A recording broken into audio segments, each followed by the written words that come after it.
today's episode on Game Changers in Agriculture, we're going to look at NeoVentures Biotechnology out of London, Ontario. Who never heard of the word aptamer? Well, Greg Penner had, and he's taking that knowledge base, and once again it's about selling knowledge to the world. He has been able to identify wheat varieties using this technology, and more importantly now he's identifying the quality of wheat flour going into bakeries, such that, once again, here in Ontario, we are selling product to the world. In this case, the largest bakery in the world, out of Mexico, is buying kits and buying machinery from London, Ontario, because of the knowledge base for a great entrepreneurial company like NeoVentures Biotechnology. Okay. My name is Jimena Bedoya. I'm the Vice President of NeoVentures, and this is our lab in London, Ontario. We have 2,000 square feet here between lab and office space. And this is our custom aptamer lab, the lab that we have developed the test for baking performance. And it's also the lab that we do other work with grain quality. Growing this company has been an insane challenge. We always thought that we were going to get faster to revenue, but it has been an incredible experience. We have gone from research to putting a product in a box and to understanding how to ship the box, how to tailor it down, how to make it cost effective. We have sourced all the plastics, all the components. So it has a lot of challenges, but we have learned a lot in very different areas of how to produce a product and putting it in a box. Up to this point, where we have one of our test kits that is used in Saskatchewan. That's a Canadian client that we have for our ochratoxin A test, that is a mycotoxin test. But the rest of our clients are worldwide. A big advantage to operating in Canada is the Scientific Research and Economic Development Tax Credit. Money that we spend on research, we get 45% of that back. And so that's money that we can continually roll over and continue to invest in research. We always look at things first from a business perspective. We are a company. Where is there a big gap? Where is there a need in the industry? And there's a very significant need in the wheat industry.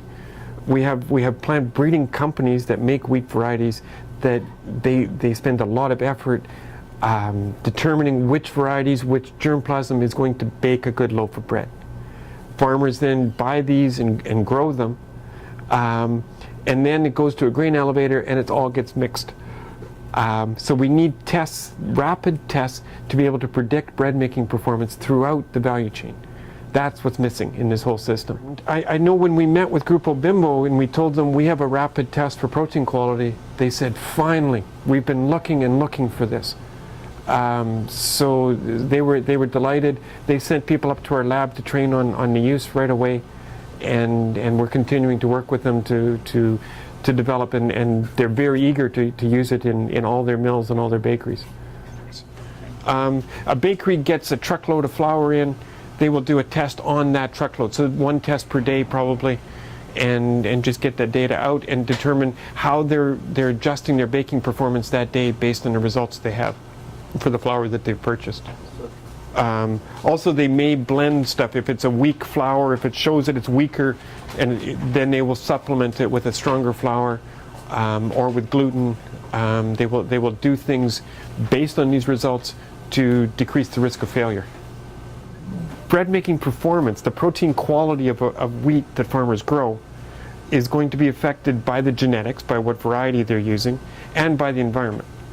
So the environment is different in every field. So when they bring their truck and they deliver it to the grain elevator, you really need to test that. And grain elevators have a limited number of bins within them.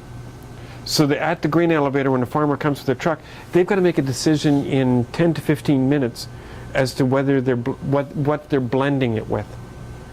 Because then they've got to put it in with others. So that's where all the wheat from the individual farmers gets blended. And then it goes onto rail cars and gets blended even further.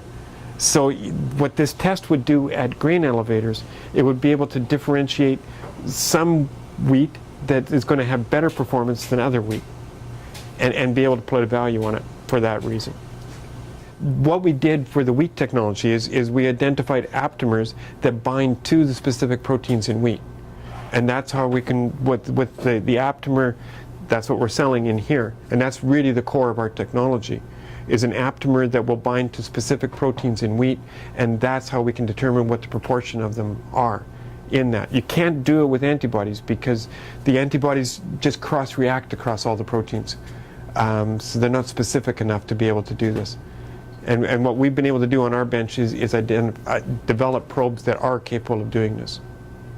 And the key part of this test is we've known for a long time that the amount of protein in wheat is important for bread making. We've also known that the quality of the protein, what types of protein are there, and in what proportions is important. But that there hasn't been a test for. That we haven't been able to measure.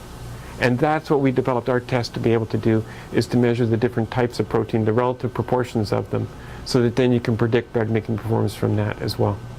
One of the keys is always realizing we don't deserve to succeed any more than a corner store deserves to succeed. As an entrepreneur, it's up to us to figure out how to succeed, and that's why we realized when we developed the mycotoxin kits, we thought, well, this is great. Some big company's going to license this in, and then we're off to the races.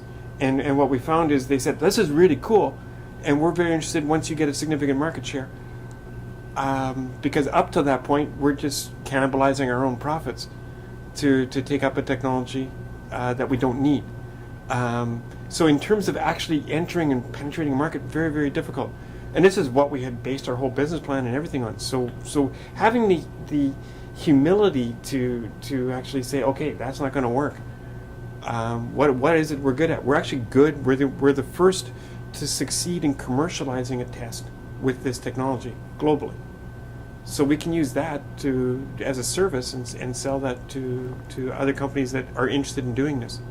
And that's been going gangbusters. That was the best decision we ever made.